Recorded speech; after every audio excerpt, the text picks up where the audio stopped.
Hey, it's Storyworthy. Today on the show, Maija DiGiorgio talks about surviving comedy.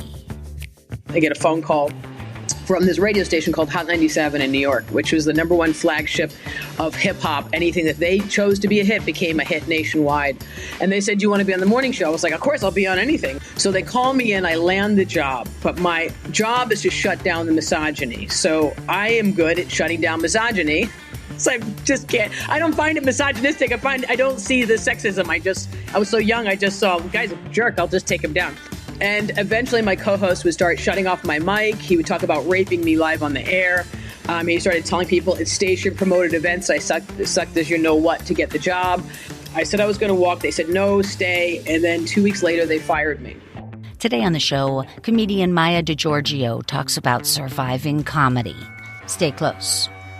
Hey, this is Maija DiGiorgio, and you're listening to Storyworthy.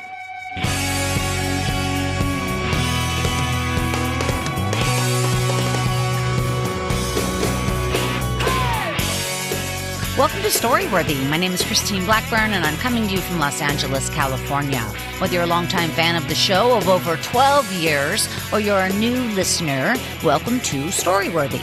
Now, I hope you guys enjoyed the story last week by Evan Stern. Evan Stern is actually a podcaster. Usually I just have on comedians, but this guy, Evan Stern, has a specifically great new podcast called Vanishing Postcards.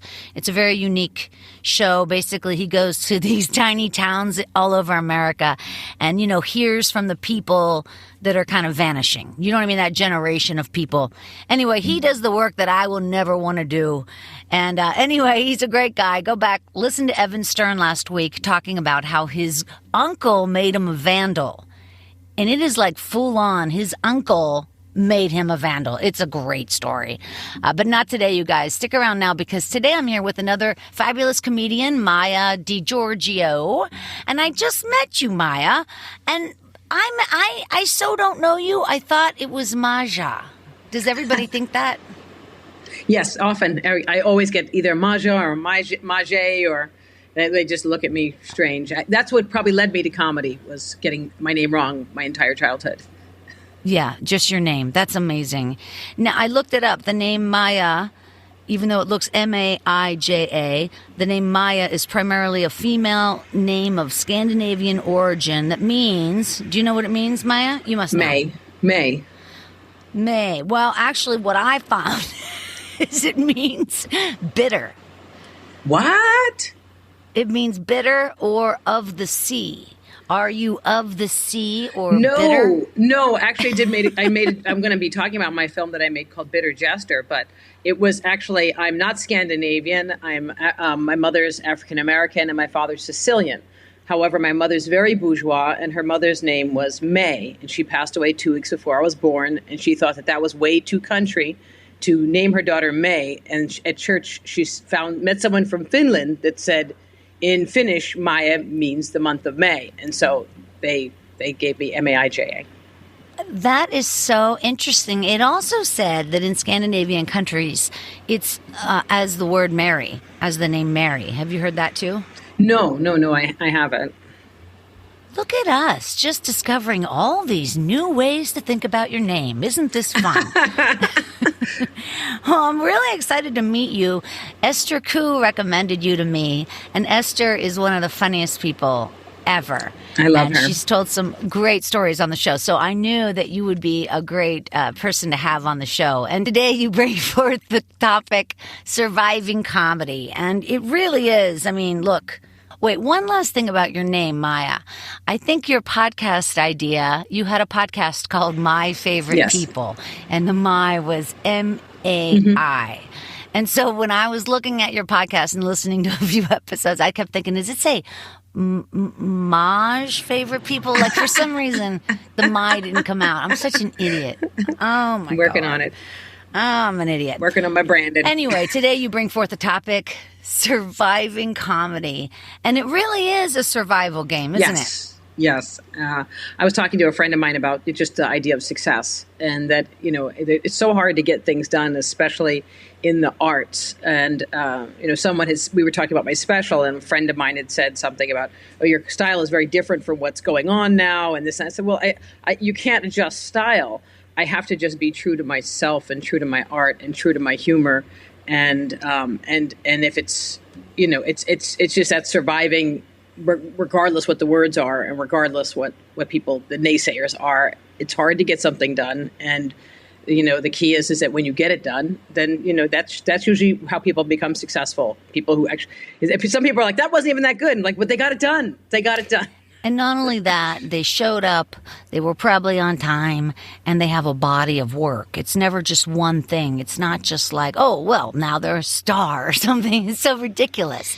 It takes many projects to get, to pull all this stuff together. It is focus. But it's so funny because I have been doing comedy since 1992, a long, long time. And, the words you just said, it sounds so simple. All I have to do is be true to myself and say my truth and it sounds so simple, but as you know, that's the work, is how to do that, how to figure that out, how to get that confidence and how to trust your voice. Mm-hmm. And how to find it and how to protect it and how to protect yourself and shield yourself. I think that is the biggest conversation. Right. From people that are trying to pull you down. It's an interesting road that I think any road to success has a tremendous amount of opinions and bumps and egos and navigating all of that and still staying on your vision. And how do you keep your mind quiet enough to continue your vision? It's so very specific, though, comedy. It's different than acting. It's different than other mediums. It's different than painting. It's different than ballet or singing. It's such a different beast because we have to have that, you can say your own thing, but of course, if they're not laughing, you're not doing it right. So it's so complicated. Mm-hmm. It does depend on other people. And also too, but when they're not laughing, they are listening. And I've always been so panicked about them laughing for so long, and now I'm at the next stage in my comedy career, which is also getting them to deeply listen, and trust that. And as working with Chappelle a lot, he would talk about don't be afraid of the silence. Right. It's there's Bobby Oliver. She always says embrace the pause. And she has it tattooed on her wrist. Mm-hmm. Embrace the pause. That's awesome. No, I hear that. I understand that. But also, that's the maturity. That's, that's. So you've had some great accolades from some amazing people. Like Bill Burr says, you're a fucking star. How about that? Oh, I thought that was he's a sweet guy. He's a very sweet guy. I love nice him. Man. He seems like a really nice man, and he seems to give a lot of people shots. You know what I mean? He seems to he seems to be, it's interesting. But what I like about him is he has such a level of integrity, and he only will go so far, and he has like a sense of right, and he does his best to live up to his highest sense of what's right to do. And most people in our business, there's a lot of people that do not live by that rule at all. So I really appreciate that. Right. Yeah, for sure. Especially somebody so successful to also be off stage, like a good person, a real dude, I'm pretty sure it's Bill Burr. I think it's his daughter that took dance from my daughter. My daughter's 15 and they teach dance. And I'm pretty sure it was Bill Burr's daughter who was in the class that my daughter was teaching. And cool. I remember kidding with my daughter. I'm like, listen, I'm going to give you my business card. Now you're going to slip it in Lila's backpack or whatever her name is. It's very and my funny. Daughter's like, I am not doing that. I'm like, oh, come on. This is how the town works. You know better. This is how the town works. That is very funny. But also, Maija, like I do, you gather your friends around you. You have the people that hear you out. I mean, just like in any walk of life, you don't hang out with the douches. You know what I mean? Mm-hmm. So when people think like, oh, it's so cutthroat, whatever, it is. However, that's not who's around me. I hear you. But sometimes they still bail. You think the people that are your friends will still turn on you. Yeah. And that's where the hardest thing is. And then you're caught in this weird thing of trying to like, wait, I lost my friends and I didn't do anything. Yeah. So, because it's all about posturing themselves too in this business as well. If you're friends with people who are in the business, very much so. Because not even that people are bad friends. They just don't. Sometimes people just don't know what to do or how to respond. So even if their friends are having some troubles, they will just pull back because they're too scared to tackle the issue or help you, or they don't even know how to respond to it. They don't know how to respond to things or engage. Right. So that can also, that can also happen with serious illness. I've had that because I'm a cancer survivor. Some people just split. They can't speak. They don't know what to say. And that also happens when I had my child. Some of my friends just split. Like, okay, now I can't deal. Sometimes people do. They just split. And it's not to be taken personally. It's what they're able to even take on, so, but it's sad. I hear you. No, I hear you. When I first got to Los Angeles way back in 97, in 2000, I did some, SAG went on strike. I was not in SAG. I was doing non-union commercials, as it were. And they came after me with a vengeance. And not the people that were SAG doing commercials, me, even though I wasn't SAG. And it just got crazy, And, I survived that, but it was very difficult. Very difficult.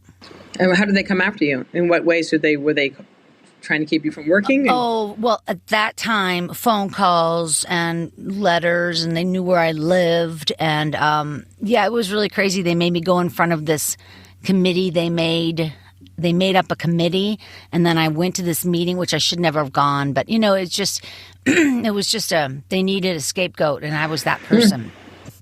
They were they were like, it was crazy. They wrote about me in Variety, and then they wrote things that I didn't say. Oh my gosh. Like they said that I call myself Bookham Blackburn. That is crazy. That is crazy. And then they had to retract that. Dave McNary was the guy. He passed away recently. Anyway, he had to retract that statement, and of course, that was on page 26. Oh my gosh! That was the back of the magazine. Yeah, wow, that's awful. I was on the front. It was awful. It was awful, and that was like my first taste of Los Angeles. Welcome to LA. That seems to be quite the LA story. Right, it was an LA scary. Way they run this town. It's been a little intense. So I hear you. I hear you. But for me, Los Angeles, like I recently celebrated my 25th anniversary, and to me, it's so much more than the entertainment industry. To me, it's the parks, and I play a lot of tennis and stuff like that. So I just like the lifestyle. I like the weather and the water. So it's like, for me, this is it. Even if it can be difficult, you're going to have that wherever you live. I found some great people. Just the last couple of years, I found such wonderful people that I'm just so grateful that I don't have to go through, what I went through in the earlier stages. That's what I'm saying. It's just been a great That's camp exactly of positive right. energy. Yeah. Exactly. It's the people you put yourself around. And I always say, I get a friend a year. I get like one good friend a year. But now I have 25 friends. Oh, that's so great. That's a lot of friends. That is a lot of friends. That's fantastic. I know. I have good parties. All right, you guys, we're going to get over to Maija's story in just a second, but I wanted to remind you that my brand new podcast is starting on September 1st. It's called My Life in 3 Songs. It'll be exclusively on Spotify because they have the music licensing.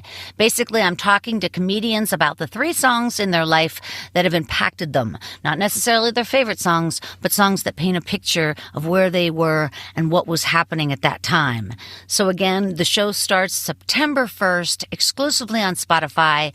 If you could please get over to Spotify and download the app. It's totally free, and follow My Life in 3 Songs. That will help me tremendously. Because Maija, you know and I know, how many listeners do you start off with when you start a podcast? Oh, no, it's 0. So it's very frustrating Definitely. I'm up to like 43. So come on, guys. I need you over at My Life in 3 Songs. You can also check out mylifein3songs.com and also follow My Life in 3 Songs on Insta and on Twitter. Maija, I bet you will be a good person on that show. If you could think of any songs from your life, can you even think of one? Oh, yeah. Clang, clang, clang went the trolley. Zip, zip, zip went the bell. I grew up in performing arts. My mother was a singer, and my uncle was a legendary Tony Award-winning tap choreographer. And so I just grew up in with constant music. So there's so many songs that have impacted my life. Oh my gosh, Maija, that song, the trolley song, that was my go-to song to audition for any musical in high school. Oh, that's funny. That was my audition song because it was easy to sing, and it's kind of a talky song, as it were. Yeah, definitely, and it shows a lot of character. It wasn't like a Barbara Streisand song, It wasn't that kind of voice. Yeah. So that's what I always did was that clang, clang, clang with the trolley. That's funny. My audition song was always "Mean Old Lion." My mother used to make me do that at 8 years old. She'd pick out my fro, and I'd have to go and. She just because my hair is this. I used to not even be able to wear my hair curly, which is a big giant bush. So she'd pick it out and she'd throw me in the audition. And from the whiz, I'd have to do "Say What You Wanna," but I'm here to stay because I'm a mean old lion. Needless to say, I think I scared the casting directors and never booked Annie or anything. But oh my gosh! But yeah, that was my background was that. Actually, I'm more comfortable in music than I am in comedy. That is so interesting. Your mom, so she was an artist. Mm-hmm. Yeah, that's so lucky to have that kind of encouragement. Yeah, it was always people coming in with upright basses and just music playing at all times. There was something going on. There was always just constant music and tap dancing. So fortunate. That is so fortunate, really. Because a lot, I grew up in the Midwest in Pittsburgh, and my family didn't have any knowledge or words for that kind of a life. You know what I mean? It wasn't so for somebody to even understand, the idea of a career in music or a career in comedy, that's an advantage. Oh, that's interesting. Yeah, I never thought I would do anything else. They wouldn't want me to be a comedian, but my family, they were not happy about that part. But I was always supposed to be performing and working from everything I can remember from 3 and 5, 8, 10. It was always. What instruments do you play? Drums and piano, and I tap. And but I'm closer. But I'm a little bit stronger on percussion, drums and percussion. Where my mother passed when I was about 14, but she was aiming me for Juilliard. She wanted me to major in percussion, minor in piano, and she was training my voice. So.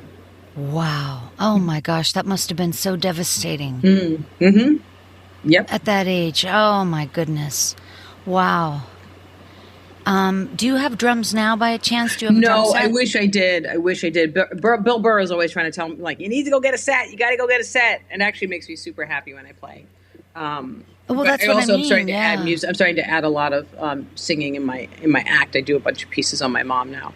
And that actually is fun. I don't feel like my life is I'm going in the wrong direction with that.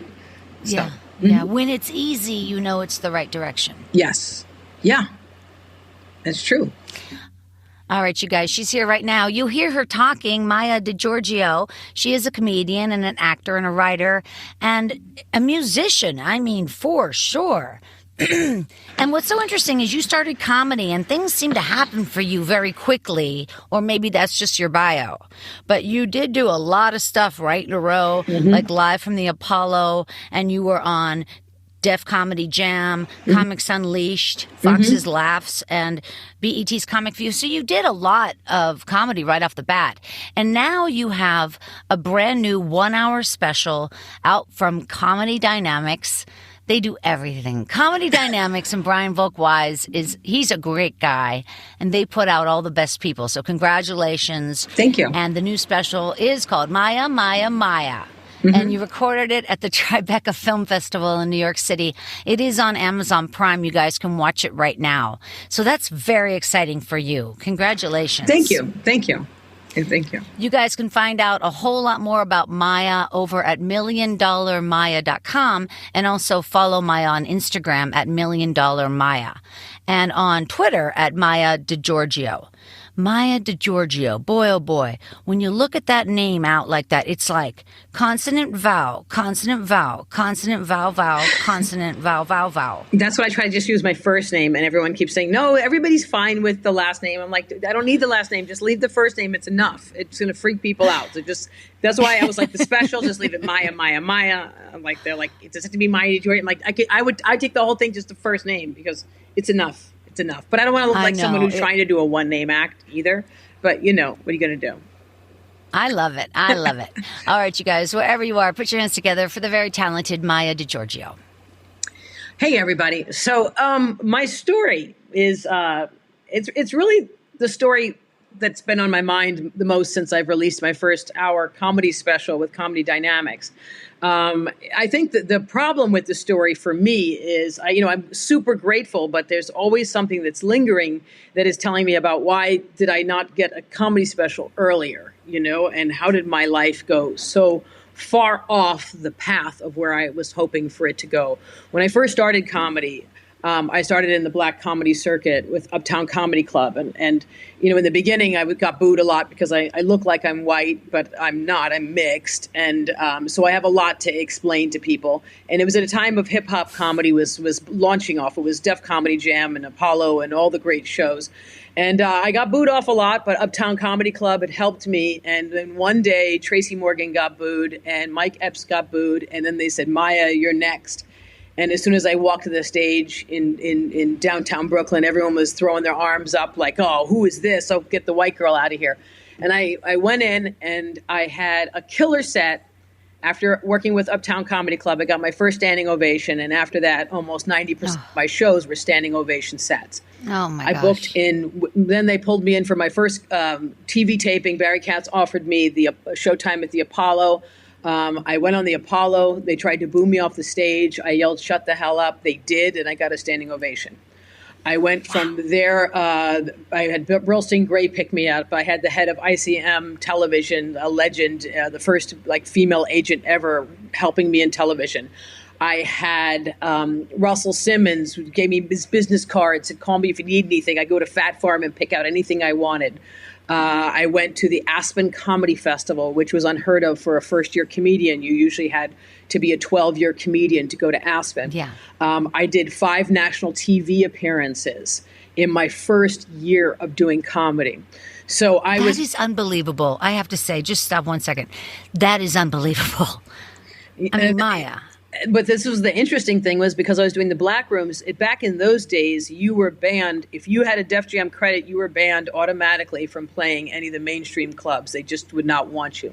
So there was only one comic, one or two, two guys that actually were able to do Def Comedy Jam and invited into the A clubs in New York, which was Dave Chappelle and Greer Barnes.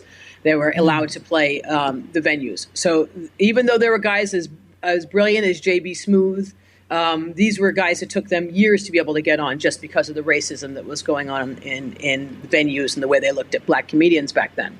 But they welcomed me in, of course, because I look like I'm white. But regardless, I was able to play both sets of clubs. I played, was able to do about 8 sets a night from every single room that there was.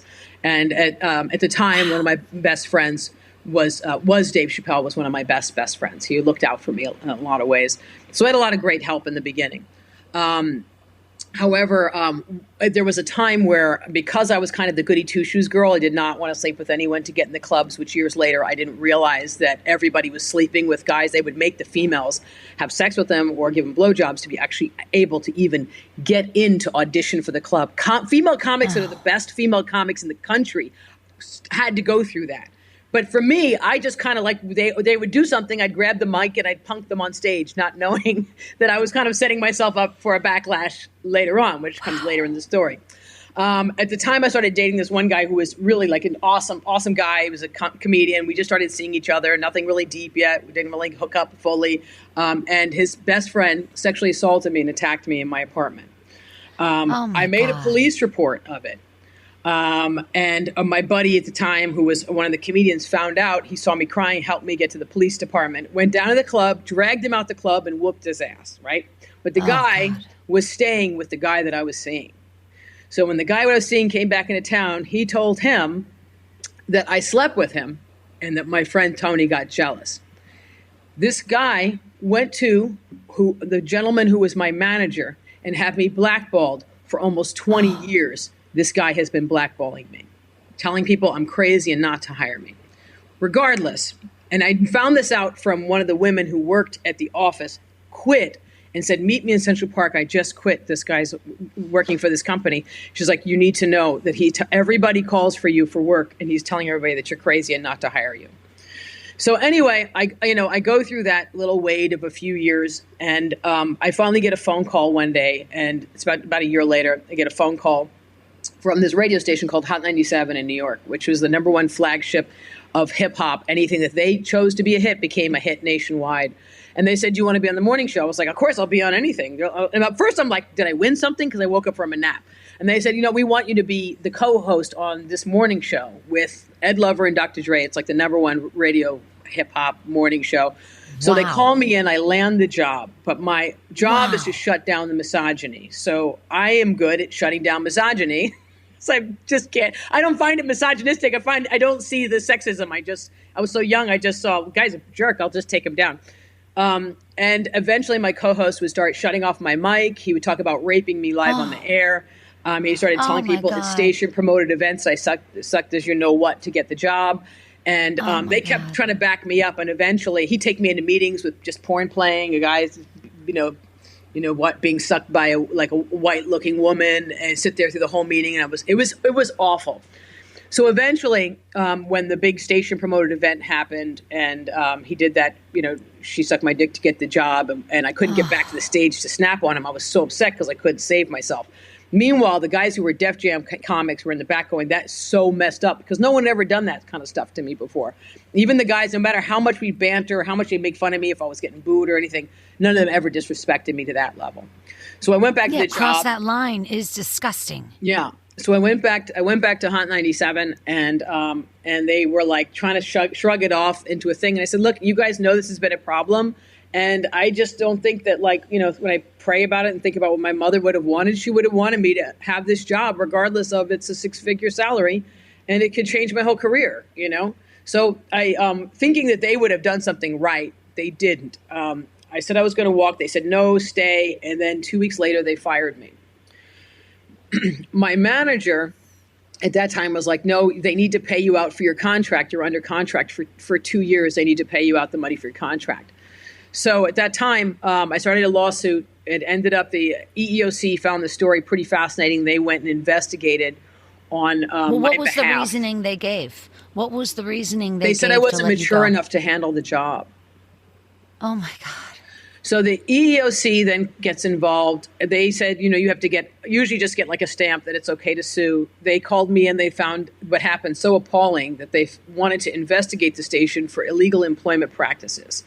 And they did find the station guilty of illegal employment practices. If my lawyer didn't file the wrong paperwork, I would have ended up getting paid for life out of this situation. But anyway, let's go back to my comedy career. So now the managers, because I had so much heat, the club owners all wanted to manage me right before, and I'd taken a bunch of management meetings right before I got the call from Hot 97. I didn't use any of the club owners guys because I went with a guy that did John Leguizamo's career, and I thought that would be better for my one-person show stuff, and that was the only reason. No hatred towards anyone else. It ended up pulling me off of almost all of my clubs. I got pulled off of all of my spots. This was the opportunity to backlash from me not going with them as managers. So hang on one second. So you were looking for a manager after all this happened. Before this happened. John Leguizamo's. Okay, but so you did go with John Leguizamo's. Yeah, the manager. guy who produced his first show, Mambo Mouth, was a guy named David Klingman. So Klingman, I called him because he was the one who was closest to the phone when Hot 97 called and said, do you want this job? I said, call up. Do you have a manager we can speak to? So I just gave him David's number. He was the last person I took a meeting with. So the clubs were upset. They and so the comic strip and Caroline's as well pulled me from working the lineup there. I was no, so I basically, there was one club that I had left, which was pretty much the Comedy Cellar. I mean, to go up to once in a while, I'd get a Sunday. I was getting every premiere spot, but then all of a sudden they just kind of threw me under that. I'm down at the Comedy Cellar, and the owner's actually telling me how I shouldn't sue, and it's disgusting that I would sue this company for that kind of, behavior, and I should be ashamed of myself. Needless to say, oh my God, I just felt like my career is now being held up by a bunch of situations that I can't control, and I went to film school, so I was going to make myself a movie. I'm going to make myself a movie about. I'm going to do a documentary, and they had just came out with the first digital cameras at that time. And I said, I'm going to start filming. All the best comics I know are not working. So why is that? So I got a bunch of my friends. I figured it would help me figure out my situation as well. And I started filming comedians. And I did this for about 6 months. And then one day, I go down to the Comedy Cellar, which I was working all the time, to go film my friends. And this new camera crew is there. So I'm fine. I'm filming in my corner. I'm not bothering that camera crew. But the crew throws me out and has the club throw me out. When I was filming an event before that incident, I was filming a roast, and I got thrown out by Jeff Ross. And he was telling, because I snapped on him. He snapped on me for holding a camera that I'm a, whack director or whatever. And I said, well, I snapped back on him. He threw me out and had me thrown out of the Montreal Comedy Festival, saying I didn't have a press pass and I was lying. At the time, I had this guy that I was hanging out with. He knew a lot about filmmaking. He got me my press pass, and he was friends with Richard Belzer. So Richard Belzer and this guy end up getting me every star in Montreal. So I'm excited. I had all these celebrities, every single person from Joy Behar to Jerry Stiller to Pauly Shore to every single person that was there that was a big star. So I end up then going back down, and I find out that this other crew starts filming. And they know that I've been filming for 6 months, but they go, we're going to make a real movie. We should do what she's doing. We're going to make a real movie. We're going to make a real documentary on comedy. So I go down to the Cellar right after Montreal because I'm like, I got all these celebrities. This is great, right? So, but it's okay. I'll go sit in the back, and they don't want me there. Fine. I take my camera and I run out like panicked. I don't want to lose my spots. It's the only club I can still work. And I don't want to lose the film, but I wasn't there filming him. So anyway, the guy who would help me get all the celebrities and straighten out the Jeff Ross problem, he goes to the club because he's friends with Colin Quinn. In fact, I met the guy at the Comedy Cellar. He was doing comedy, and I met him there. He wasn't working the Cellar, but he's like, I'll go down and talk to Colin, smooth it over, it'll be fine. He starts talking to Colin and says, man, don't do this to her. This is unfair. She's like 20-something. I was like in my early 20s, like 22 or something. Wow. And this is like, the guy's rich, So a guy comes over, the guy who's filming his documentary. It turns out that Colin is producing it with him. And the movie is Jerry Seinfeld's Comedian. So they have me when they had me thrown out, Kenny went down to try to smooth it out. Jerry came over and said something to him. Kenny's a boxer. He doesn't care. He's not, he's really been a boxer and knows all these celebrities and an actor and in movies. Turns into a huge shouting match. Kenny's a big, tough guy. Tables get flipped over. The police show up, close down McDougal Street. Colin Quinn grabs Kenny. They run. He keeps Kenny from getting arrested. But then we end up on the front page of the New York Post that I'm like some mafioso chick that sent this guy down to beat up Jerry Seinfeld in the middle of the club. Meanwhile, if I was going to send somebody to beat up Jerry Seinfeld, wouldn't it, like if you're going to beat up anybody, you don't do it in your workspace. Like what kind of awful mobster am I? You know what I mean? So anyway, I didn't meet up, and I didn't even meet Jerry Seinfeld. I've never met Jerry Seinfeld, but I am known for beating up Jerry Seinfeld. Oh my God. And the guys were all like 20 years older than me. So Kenny was in his 40s, and Colin was in his 40s, and I'm like the 21-year-old mafia chick that is. Meanwhile, it's the opposite. If a guy is doing something and the girl acts crazy, they go, "Hey man, handle your girl." But if it's a girl, if a guy goes in to defending the girl, then it's like that girl is just like, she's awful. Look at what she did. Right. She set up to destroy the whole. She's trying to kill us all. Like, okay, right. Anyway, so needless to say, that's how that went. So now we're banned from not only the Comedy Cellar, but I'm banned from everywhere in the country because apparently I'm the one who beat up Seinfeld and it made national news, including the Weekend Update, Saturday Night Live, because Colin Quinn was doing Saturday Night Live and it was national news. We're getting death threats from Seinfeld fans, literally getting death threats. But we want to continue to make the movie. So Richard Belzer comes along and he says, look, I'm going to get you an interview that no one can get. No one can get. Not even Jerry Seinfeld. So I'm going to get you Richard Pryor. So we jump in the car. We have no money. I take my dad's credit card. Kenny's got a car that's like 175 miles or on his Honda, and it leaks gas. It's pouring out of the bottom as we drive across country. No. We get here, we can't, and they're like, oh, he's sick. You can't see him. So we waited in a hotel for like a month and a half. We finally get into seeing Pryor. He could barely speak. His caregiver was the ex-wife, or that was his wife again. We're not sure if she's the wife or not wife or whatever, but she was just an assistant at the time.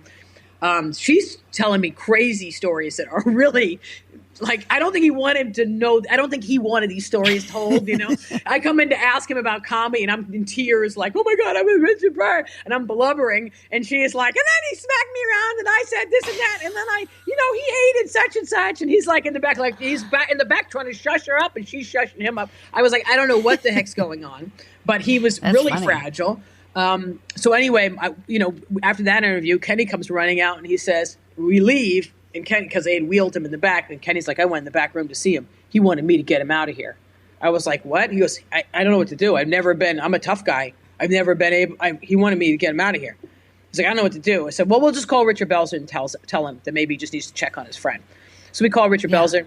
Belzer calls to check on his friend. And he says, he's like, whatever you saw, just put it in the documentary. I was like, all right, whatever. We film everybody.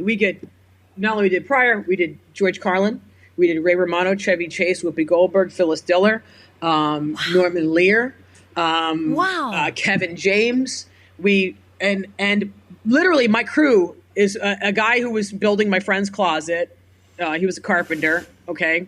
He was and he was like 5'2", so everything's shot up on an angle. He didn't want to film any of it, so then he'd disappear. So I ended up filming the majority of the film, but I gave him the DP credit anyway. I didn't even know how to edit. I didn't even know how to work a computer at all when I started to edit. Wow. My friend who's like the tap dancer, she ended up starting logging footage and holding cameras. Like she was the PA that ended up becoming a producer. Kenny was a complete psychotic, but he was so psychotic that it was torture, mental torture, and threatened everybody to try to control us all. But we just filmed him as he was doing it, and it ended up being really funny because he just ended up stealing scenes, even with Chevy Chase in them.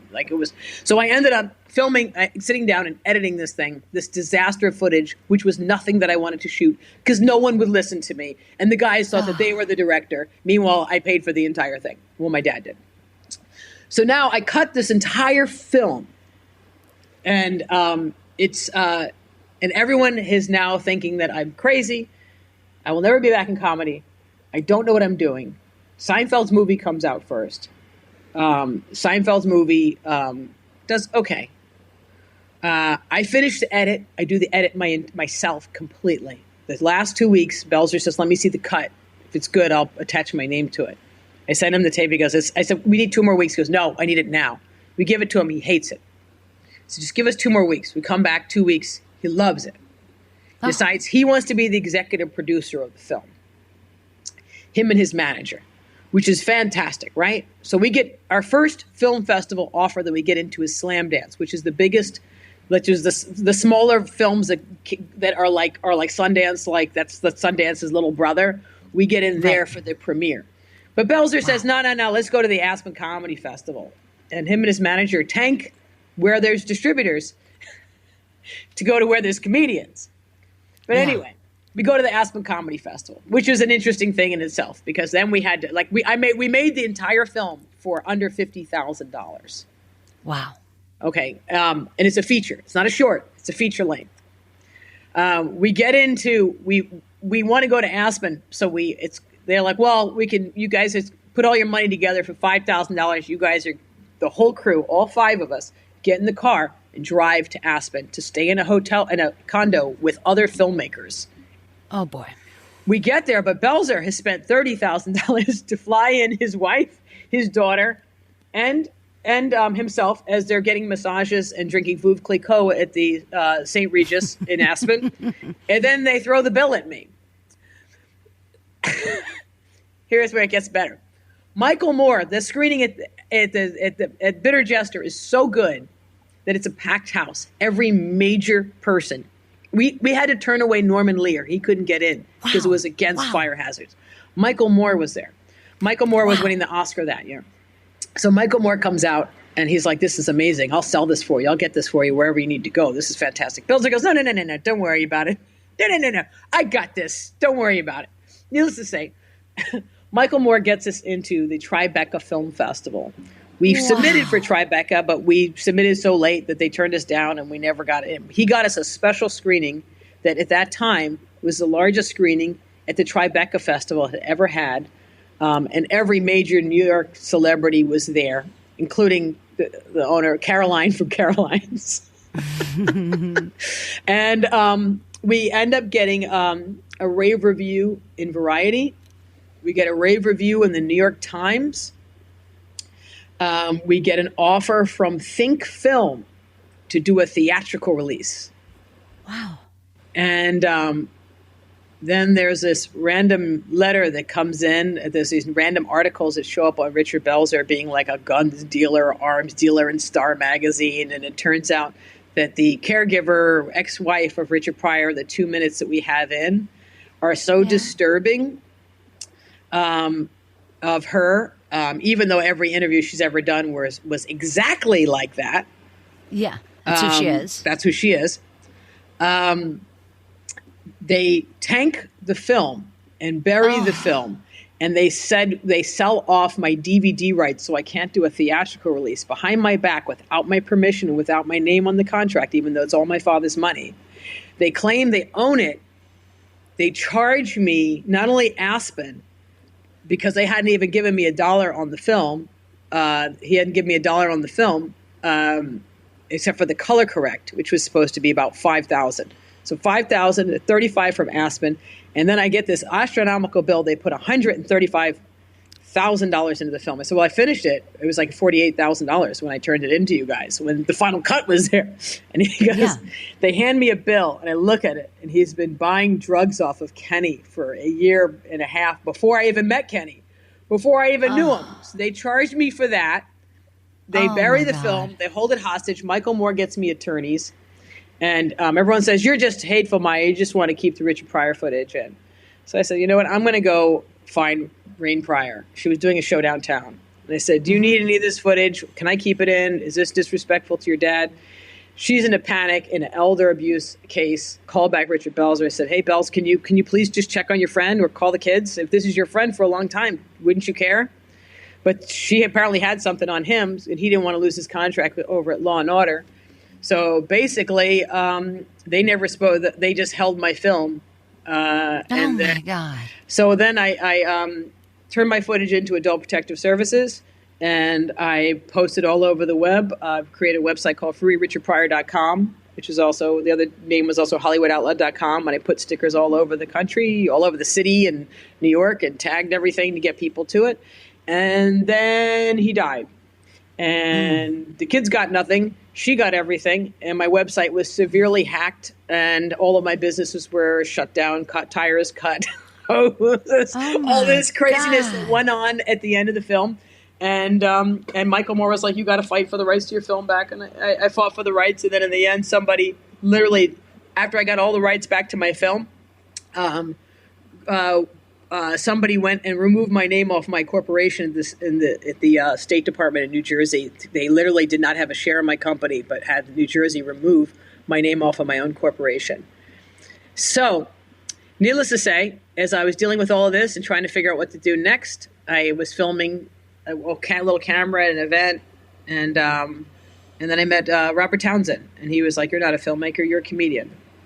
And then he made me write 3 hours of comedy specials, and I didn't have any faith that I was able to come back at all. And he said, these people can't control your career. What about God? Don't you think that you can come back? I said, well, I've been blackballed, slandered, and chased out, and terrorized, and hosed, cut, and computers stolen, and everything. And he just is like, you have no past.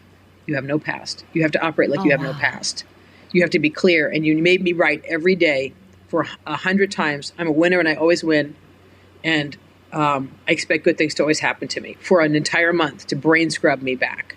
I love that so much. And then I ended up, and I still was having problem retaining information because also dealing with these guys, I'd been beaten up and all these other things that happened. So I ended up getting into a domestic violence recovery program called Prototypes, and had two tremendous therapists that would help me rebuild my cognitive abilities, be able to memorize and hold things and not be triggered when I go into toxic environments like crazy misogynistic comedy clubs. And I was able to recover that. I was told by, I was just posted, Barry Katz told me, forget it, you're never coming back, just forget it. And I was praying about it, and I looked in this book, my phone book. Something came, look in your phone book. It's 3 o'clock in the morning. Go print your phone book. I was in a hotel. That's what came to me in the middle of the night. Went downstairs, printed it. The voice said to me, the person who can help you is in here. I went through it. I said, Tom. I met Tom when I was doing those interviews at Montreal. He used to handle Chris Titus. I called Tom, and he was like, where the hell you been? Let's get to work. Wow. And he rebooked me. I had to restart absolutely everything, sleeping on couches and everything to get back. And he didn't take a commission from me for 2 years, and then until I got the special. And so to keep the positive, I went back to some church. My church. I'm a Christian Scientist, which is all pretty much quantum physics. Bible. The quantum. That the Bible was really based on quantum physics. That we all have the ability to heal and be whole at any cost and any change. And it's not like it was a denomination founded by a woman. It's not a patriarchy. There's no symbolism. There's no preachers or ministers. It's all within your own thinking, and you can change anything. And that is how I'm releasing my special and trying to get people to it. And that's how I found you. There's that in my story. Impressed. Voila. Maija, that is a hell of a story, man. That is a heck of a story. How about that other special you had that you called My Opinion? So the first word was Maija, M-A-I-J-A, and then the second word is pinion, my opinion. I'll tell you what that is. Did you think of that? That's funny as hell. Somebody said my opinion, and the reason why I chose it was because one of the writings from my spiritual background, this brilliant writer, Mary Baker Eddy, wrote a quote. And I was doing some prayerful work before I went and taped, because I do get so scared when I tape. And I called a practitioner that said this quote to me right before I taped. He said, just remember, right motives give pinions to thought, and strength and freedom to speech and action. And then he said, you know what opinion is? I said, no. He said, it's the edge of the eagle's wings or the angel's wings that give you that little extra height when they're going up. So right motives give pinions to thought, and strength and freedom to speech and action. And then I went and I did that taping. And it was all on right motive. It wasn't on my trying to get them to love me or me to have a good taping. It was about how to just show love and connect with a group of Mormons in the middle of the country. And I was nervous about doing diversity material there. And it was such a loving experience, but It was changing the motives. And that's a quote from Mary Baker Eddy. So. Wow. That is very interesting. And then some random person on my Facebook 2 months later after they cut it said, what should I call it? Someone just wrote, my opinion. Oh, brilliant. Yeah, and when you're talking about the opinion, I kept thinking about like quotation marks or like of importance, putting importance on the word. Mm-hmm. It's a lift. It heightens it. It brings you to the next level. Yeah. Wow. You are a survivor. No kidding. I am so proud of you and happy for you for pushing on. And yeah, I've done some comedy in New York, but nothing like you did. And I can only imagine. I mean, the misogyny is still there, but I can only imagine what it was like in the 90s and the 2000s. I mean, it's just so gross. I'll tell you though. I don't know why that is. And even now, I go out to do comedy. I do these open mics. They're like on the hour, every hour, 9 comics. And it'll often still be me and 8 males. Mm-hmm. It's like, we need more females in comedy. Or not. I don't know. But it's it hasn't changed much. It's still kind of so heavy male. Yeah. I know they're now just on the last since like the George Floyd, shift in America, that there are starting to open up for diverse voices, women's voices as well. And I feel like, with this women's march and women's movement, there's a lot of great things that have happened, but it's still there. But that's why I appreciate people like Bill Burr. Yeah. Because he was around through all that, and It was for him to come forward and say, don't worry, I'll promote your special. I'll say something about you. I'll do this and that. And just introducing me to people at the clubs to help me get in back out here. It's just such a blessing, as opposed to, you can tag along. It shouldn't be that much of an oddity, but at his level, it is. It just is. Now, how about Dave Chappelle, though? Is he still in your corner? He invites me to his events.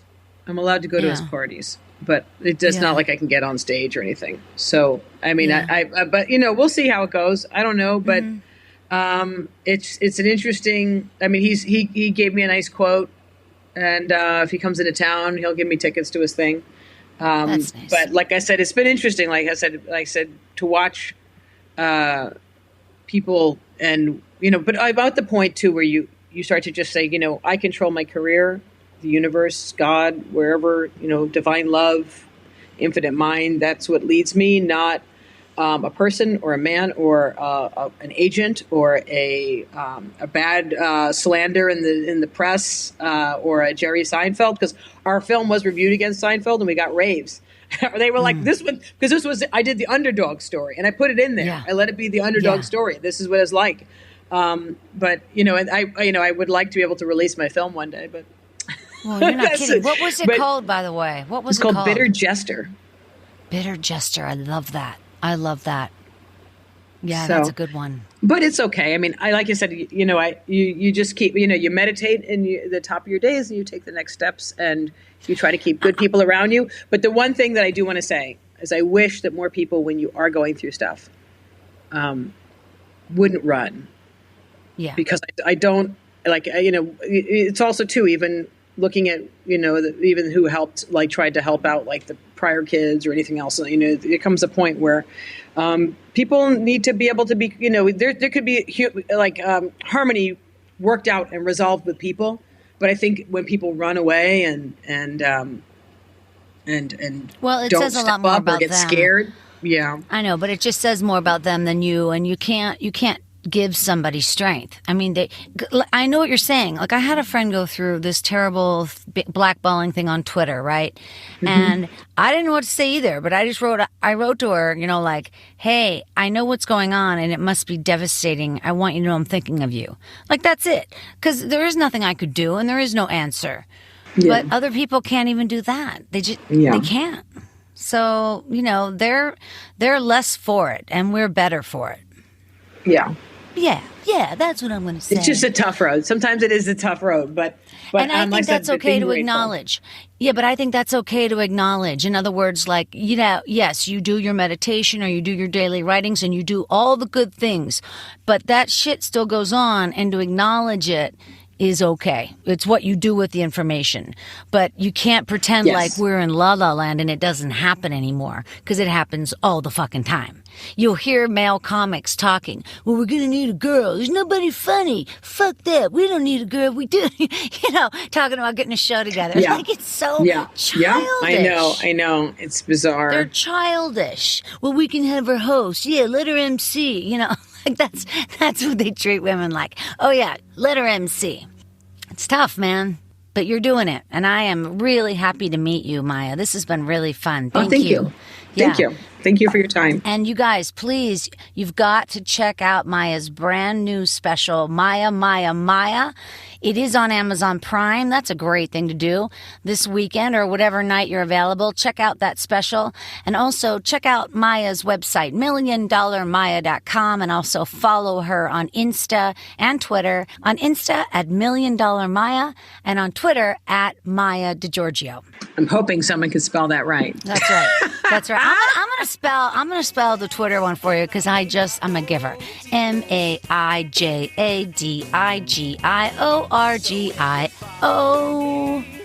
Maija DiGiorgio. All right, you guys, one more time on behalf of the very talented Maija DiGiorgio, thank you so much. Thanks. My name is Christine Blackburn saying, make it a story-worthy week.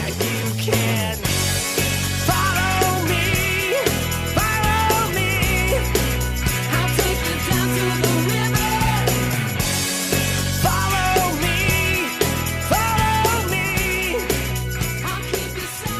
Thanks for joining us on the Storyworthy Podcast. We'll be back next week with all new stories. Subscribe to Storyworthy on iTunes and visit the Storyworthy website at storyworthypodcast.com.